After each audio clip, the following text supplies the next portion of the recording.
Who was Lucy and why did William Wordsworth mourn her death? Is this poem really talking about poet's deep sleep or something else? Did she, his beloved, finally achieve immortality? Welcome to Miss Rose's classroom. Now today we are going to study the poem A Slumber Did My Spirit Seal, written by William Wordsworth.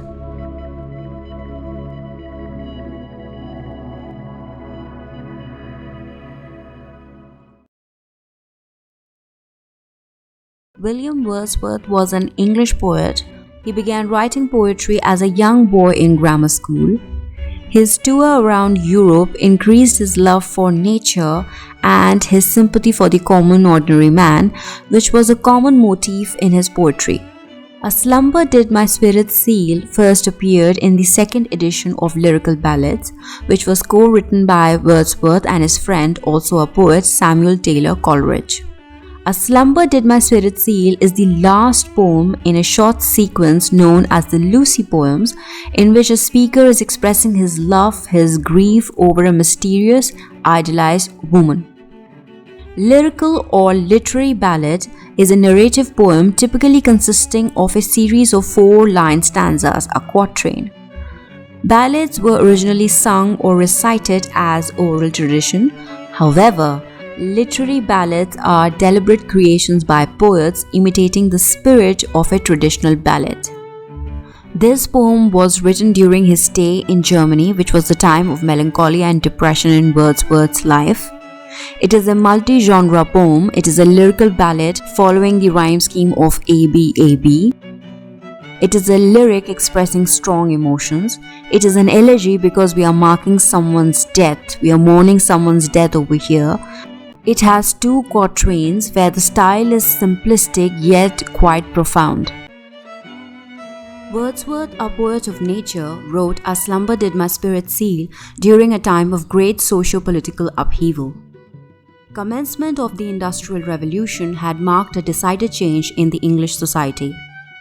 People were beginning to abandon their traditional rural lifestyle to work in the newly set up factories in the cities.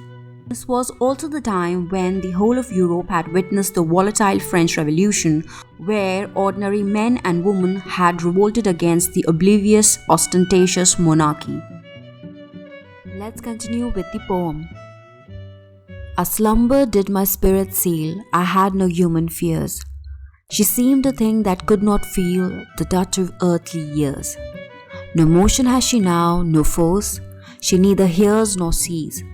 Rolled round in the earth's diurnal course, with rocks and stones and trees. A slumber did my spirit seal, I had no human fears. The poem is beginning with a speaker whose identity is ambiguous. We'll use he/him pronouns because most of the Wordsworth's poems were autobiographical. The ambiguous, genderless speaker is telling us that a deep sleep had closed his spirit or soul. The speaker wasn't afraid of anything that most humans feared. Indication here is towards death and mortality. She seemed a thing that could not feel the touch of earthly years.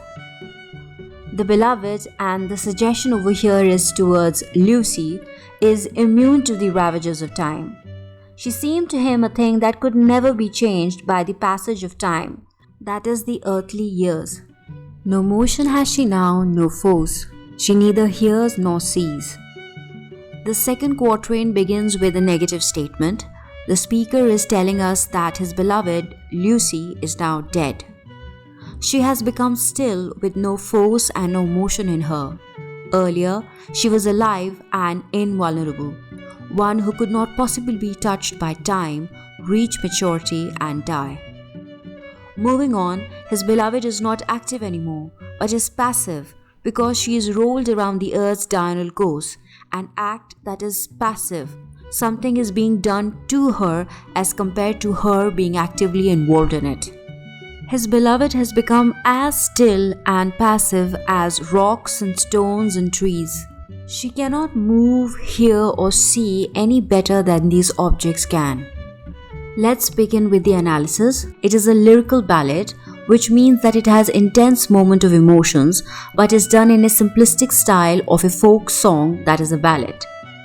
The first quatrain opens with a reassurance and confidence in the speaker about the immunity of the girl, Lucy, to death. But in the second quatrain, she is already dead and has become part of nature. The shift in tense from past to present and the use of tautology. Tautology is a phrase or expression in which the same thing is said twice in different words.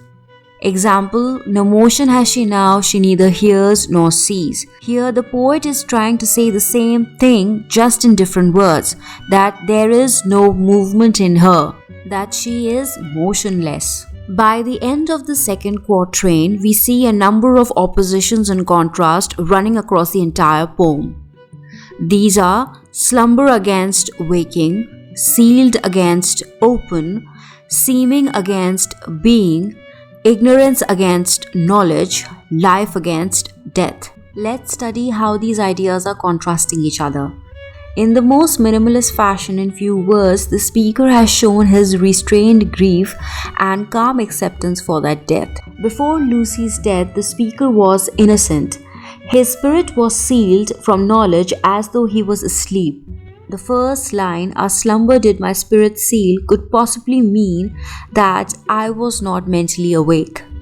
Lucy, after her death, after freeing herself from the touch of earthly years, has yielded herself to earth's diurnal course. The last line of the poem is establishing her union, her oneness with nature. In other words, by the end of the second quatrain, Lucy has become what the speaker has always dreamt her to be: immortal. Going further with the analysis, let's come to the punctuation. The use of punctuation and stanza break in this poem is intentional. When we read this poem, we slow down, we read it with effect. This is done by the poet to highlight his contrasting ideas in the two quatrains, from ignorance to enlightenment, from life to death. Between the first and the second quatrain, there is a long stanza break. This is intentional. We know something profound has happened because there is a shift in the poem. In the first stanza, we are talking about the past, and in the second stanza, we are coming to the present. The first line of the second quatrain is telling you that Lucy is now dead. As we conclude this poem, we now know that speaker, though mourning the death of his beloved, was himself in a metaphorical kind of sleep, believing that she would never die. The simple language used in the poem is reflecting his attempt to pen down an incomprehensible experience into concrete words. This concludes our today's session. I hope you liked listening to the explanation and analysis of the poem "A Slumber Did My Spirit Seal." Do share, like, comment and subscribe. And if you are a returning subscriber, thank you for coming back to the channel.